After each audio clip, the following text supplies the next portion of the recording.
There is a big difference between a tragedy and a trauma. A tragedy is some difficult, bad, hard situation that shows up. We can't do much to prevent it by and large, though however much we try, right? We can't do much to prevent the tragedy because we just live in a broken and fallen world. That is just where we live. Tragedy exists in this world. So we experience tragedy.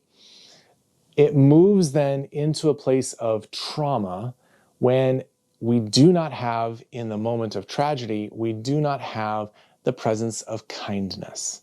That kindness, when we're walking through a tragedy, actually prevents it from becoming a soul-shaping trauma. Tragedy is external, trauma is internal. And the difference is that tragedy occurs out here. Trauma is what happens inside. It gets locked in, and it's the result of the lack of kindness in the moment of tragedy.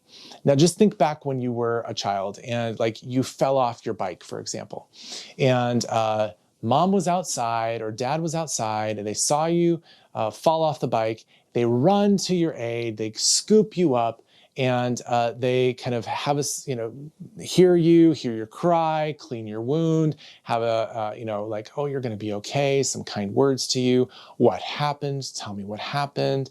Where does it hurt? Like those kinds of things. That's kindness. That's comfort showing up in the moment of tragedy. When you have that, when that has occurred in the moment of tragedy, of that falling off a bike tragedy, right, it will not become a trauma.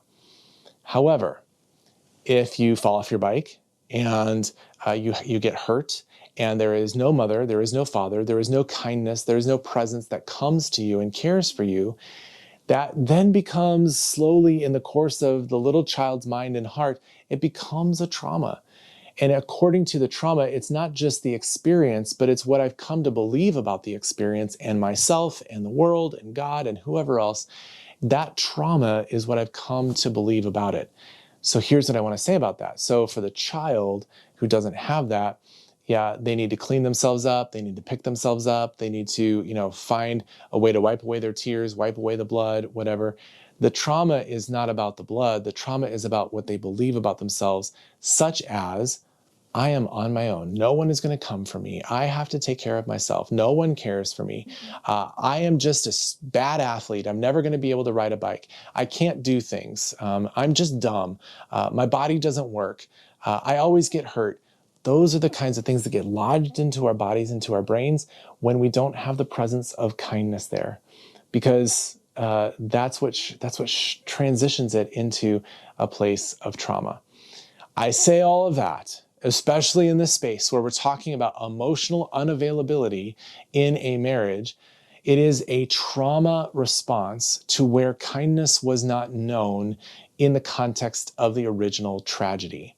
And so if you, both you who may be emotionally unavailable yourself, or if you, the spouse of someone like that, if you can have some kind of kindness, and I'm going to unpack that in a second, if you can have some kind of kindness for what is going on, it will radically change that trauma back into a tragedy. Welcome to the Thrive Marriage Lab. My name is Chris Bruno, and I'm a licensed professional counselor. And together with my wife, Beth, and our colleague, Tracy Johnson, we post videos to help you understand the why behind the what. Because we believe that the more you explore and know your story, the deeper your connection will be. Emotional unavailability is a trauma response. And so the only way to kind of move from a trauma response to a non-trauma response is with the introduction of kindness. Now, this requires you as a spouse, both partners, to be able to talk about with one another where some of these original stories started to play out in their lives, when their emotions were not welcome, when it was better for them to keep them under wraps, buried, unavailable for comment, those kinds of things. When those stories got going in their lives, that was a movement of tragedy into trauma. As you are with one another in the space of kindness, and I'll describe that in a second, as you are in that space of kindness with one another, it begins to move that trauma back into the space of tragedy. It goes from some kind of core belief, understanding of who you are and how you engage in the world and what's required of you. It moves from that trauma response to, I have choices on how that was rough. And I have choices now on how I'm going to live. I don't have to have that kind of subconscious trauma response anymore. I now have other options. So kindness, it's actually quite fascinating because research has shown that kindness actually leads the brain towards change. It is when we experience kindness from another human that our neural pathways begin to open up new possibilities. Those neural pathways are formed through tragedy, and they are also formed through kindness. And so in the moments of those two things, we can unravel, unwrite the story of trauma turning into tragedy by the introduction of kindness. It's fascinating when you think about the neurobiology of all that. So kindness opens up new possibilities. And I said in another video that it requires some level of risk, 100%. All the time, kindness requires risk because you are offering something of yourself. It may or may not be welcome. It may or may not be accepted, but you are offering something of yourself, and now it's out there for someone else to decide what they're going to do with it. So kindness, you guys, in my mind, is this. It is this combination of strength and tenderness. That is what I believe kindness is. It is not nice. It is not polite. It is not all of those kinds of things. Those are empty kinds of things. Kindness has a strength to it, and it also has a tenderness to it. So strength without tenderness is power.